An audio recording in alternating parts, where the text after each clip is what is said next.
आप सुन रहे हैं किसान तक पॉडकास्ट गुड़ की डली। हर सुबह एक मीठी बात। नमस्कार, मैं हूँ सनिका और आज की मीठी बात जुड़ी है महाराष्ट्र से। भारत में खेती किसानी को आर्टिफिशियल इंटेलिजेंस यानी एआई से जोड़ने के लिए सबसे पहले किसने नीति और रणनीति बनाई? जब कभी ये सवाल पूछा जाएगा तो जवाब में महाराष्ट्र लिखा जाएगा। एग्रीकल्चर एआई पर महाराष्ट्र सरकार 500 करोड़ रुपए खर्च करने वाली है। ये देश का पहला ऐसा सूबा बन गया है जिसने कृषि क्षेत्र के लिए आर्टिफिशियल इंटेलिजेंस सम्मेलन आयोजित किया है।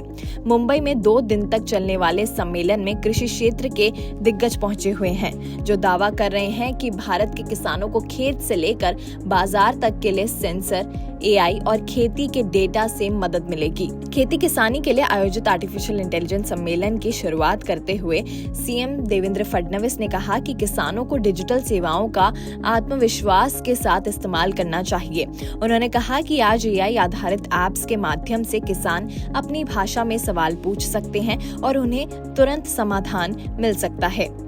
आदिवासी किसान भी अपनी लोकल बोली में समस्याओं के समाधान पा सकते हैं।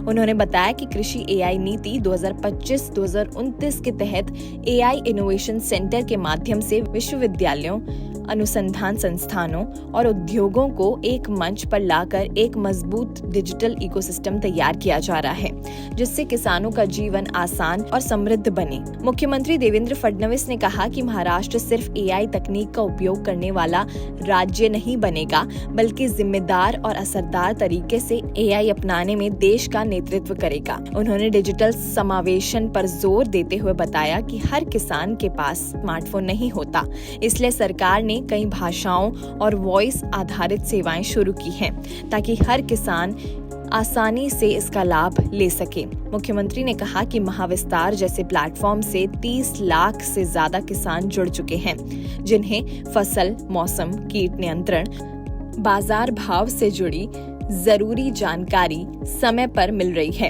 उन्होंने आगे कहा कि प्रधानमंत्री नरेंद्र मोदी के नेतृत्व में देश ने डिजिटल इंफ्रास्ट्रक्चर और एआई को राष्ट्रीय विकास की मजबूत नींव बनाया है और महाराष्ट्र इस दिशा में आगे बढ़कर देश के लिए उदाहरण बनेगा। कृषि मंत्री दत्तात्रेय भरणे ने कहा कि भले ही आज का समय तकनीक का हो, लेकिन खेती में सबसे जरूरी चीज किसान ही है और तकनीक का मकसद भी किसान की मदद करना होना चाहिए। उन्होंने कहा कि अगर आर्टिफिशियल इंटेलिजेंस यानी एआई, ड्रोन और आईओटी जैसी नई तकनीकों को किसानों के लिए परंपरागत अनुभव और ज्ञान के साथ जोड़ा जाए तो महाराष्ट्र की खेती न सिर्फ देश में बल्कि दुनिया के लिए भी एक मिसाल बन सकती है।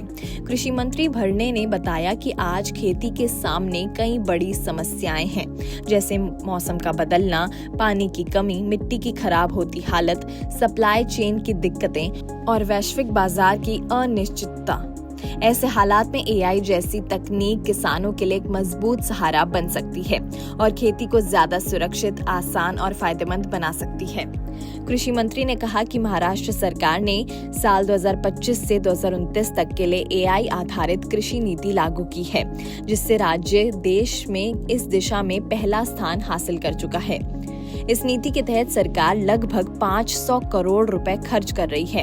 उन्होंने बताया कि महाविस्तार ऐप के माध्यम से किसानों को उनकी अपनी भाषा में खेती से जुड़ी जरूरी जानकारियां दी जा रही हैं, जिनमें फसल से संबंधित व्यक्तिगत सलाह, बाजार भाव, मौसम की जानकारी और विभिन्न सरकारी योजनाओं की जानकारी शामिल है। अब तक 30 लाख से ज्यादा किसान इस ऐप को डाउनलोड कर चुके हैं, जिससे इसकी उपयोगिता और भरोसेमंद होने का पता चलता है। उन्होंने आगे कहा कि एआई तकनीक के जरिए सरकार खाद्य सुरक्षा को मजबूत करने, जलवायु परिवर्तन से मुकाबला करने, महिला सशक्तिकरण को बढ़ावा देने और स्थायी खेती को प्रोत्साहित करने की दिशा में काम कर रही है। इसके लिए एआई और एग्रीटेक इनोवेशन सेंटर स्थापित किए जा रहे हैं, ताकि हर जिले तक किसानों को एआई आधारित सेवाएं पहुंचाई जा सके। उन्होंने कहा कि आज का किसान केवल अपने परिवार तक सीमित नहीं है, बल्कि देश और दुनिया की खाद्य सुरक्षा में भी उसकी अहम भूमिका है।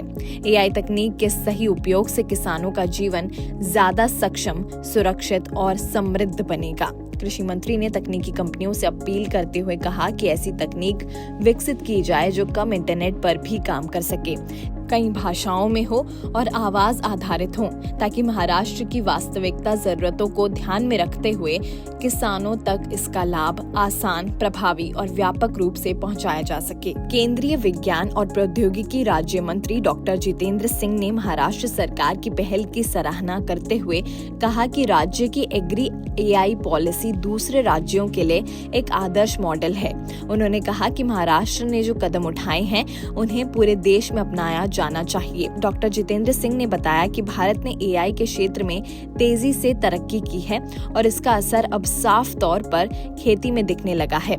आज AI की मदद से फसल उत्पादन का अनुमान, मौसम की जानकारी, फसलों में बीमारी की पहचान और पानी, खाद और अन्य संसाधनों का बेहतर इस्तेमाल संभव हो पाया है। उन्होंने ये भी कहा कि किसानों की सुविधा के लिए 22 भारतीय भाषाओं में AI आधारित सुविधा तैयार किए जा रहे हैं, ताकि हर किसान आसानी से तकनीक का लाभ ले सके। उन्होंने कहा कि AI open stack for farmers, drone mapping, soil health card और जलवायु मिशन जैसी योजनाएं खेती को मजबूत बना रही हैं। डॉक्टर जितेंद्र सिंह ने ये भी कहा कि प्रधानमंत्री नरेंद्र मोदी ने AI को नैतिकता, पारदर्शिता और सभी को साथ लेकर चलने वाली सोच से जोड़ा है, जिसका सीधा फायदा देश के किसानों को मिल रहा है। इस सम्मेलन में कई AI आधारित एप्स और डिजिटल प्लेटफॉर्म लॉन्च किए गए। इनमें फसलों में कीट और बीमारी पहचानने वाली तकनीक, आवाज से सलाह देने वाली सेवाएं और कृषि डेटा साझा करने के प्लेटफॉर्म शामिल हैं, जिससे किसानों को सीधी और आसान मदद मिल सकेगी। इसके साथ ही देश विदेश की संस्थाओं के साथ कई अहम समझौते भी किए गए, जिससे रिसर्च, नवाचार और नई तकनीकों के विकास को बढ़ावा मिलेगा। AI फॉर एग्री 2026 सम्मेलन में दुनिया भर के विशेषज्ञ, स्टार्टअप्स, निवेशक और नीति निर्माता शामिल हुए। उनकी भागीदारी ने महाराष्ट्र को डिजिटल कृषि क्रांति का एक प्रमुख केंद्र बना दिया है, जहां से खेती के भविष्य को नई दिशा मिल रही है। ऐसी और राहत भरी खबरों के लिए सुनते रहिए हमारे खास पॉडकास्ट गुड़ की डली।